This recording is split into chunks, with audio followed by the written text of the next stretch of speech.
Mana men dangasaman degan narsani olib tashlang. Hech qaysi birimiz dangasa emasmiz. Hammamizni kuchimiz bor, hammamizni energiyamiz milliard aslida.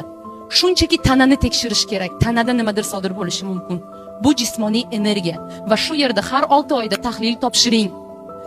Ferritin, gemoglobin, D vitamin doimiy topshirib turing. O'zingizni shaxsiy shifokoringiz bo'lsin. Bu qimmat emas va o'zingizni muhim deb hisoblashni boshlang. Ya'ni sog'lig'ingizdan tejamang. Mana o'zini birinchi o'ringa qo'yish nima degani?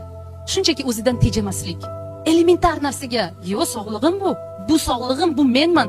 Men bilan nimadir sodir bo'lsa, ertaga kasal bo'lib yotib qolsam agar, men kechirasiz, realni shunaqa biz hech kimga kerak emasmiz."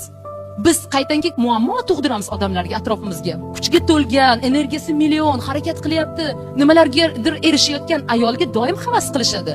Kuchsiz, holsiz, o'zini doim jabrdiyda pozitsiyasida ko'rib, falonchim yomon, u kimga kerak bunaqa ayollar? Shuni o'tirding, mazam yo'q, bilasizmi, shunaqa kasalman desa, shuni o'tirasiz, rahmat, sog'ayib keting, yaxshi qoling deysiz, turib ketasiz. Hech kim o'tirgisi kelmaydi.